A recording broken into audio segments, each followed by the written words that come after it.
Okay, so for this video, what I'm going to do is go over the review. I'm going to treat this as the study guide for confidence intervals, so we will be having a test online for this.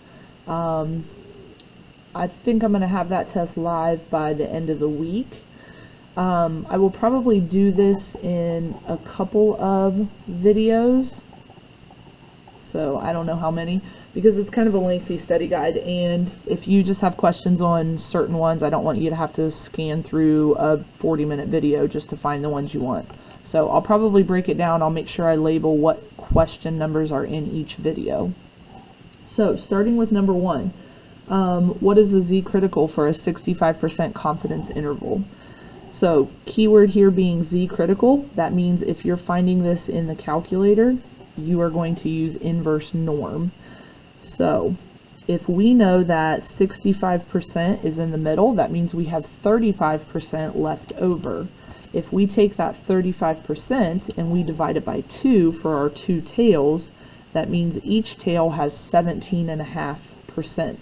So when you put in inverse norm, you have to have an area to the left, you have to have a mean and a standard deviation. So we always follow the standard normal distribution, which means we're going to keep our mean and standard deviation at 0 and 1. So if we go to second vars, inverse norm, 0.175, I get a Z critical of plus or minus 0.93, I'll call it 0.935. Now you could also find this on your Z-score chart. So if you found 0.175 on the inside and worked your way out to the Z-score, this would be the Z-score.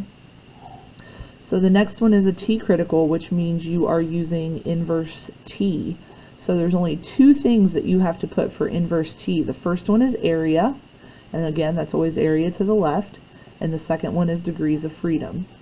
So recall that degrees of freedom is equal to n minus 1, and in this case we are constructing 80% confidence, so that means there's 20% left over, so 10% in each tail. So area of 0.10, degrees of freedom is n minus 1, so that's going to be 24. So again, second vars, inverse T, 0.1, 24. So here I've got a T critical of plus or minus 1.318. So I would always suggest carrying your critical values out at least 2 or 3 places. Okay, for number 3, we have kind of a full example here. So we have a sample of reading scores for 35 5th graders, and this particular test has a mean of 82. A population standard deviation is known to be 12.8. So they gave us sigma, they gave us x bar, and they gave us n. So right off the bat, because they gave us sigma, this is going to be a Z interval. So what I'm going to do is I'm going to go through this problem. I'm going to do it both by hand and on the calculator, just to, to show you both ways again. So your point estimate, that's going to be your sample mean. So we have a point estimate of 82.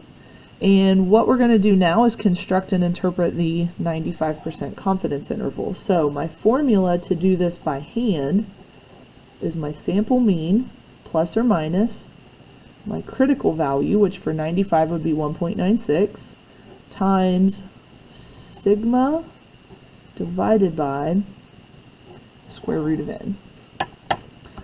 So what I would want to do for this one, if I'm computing this by hand, is actually to calculate the margin of error first, which works out nice because that's the very next question.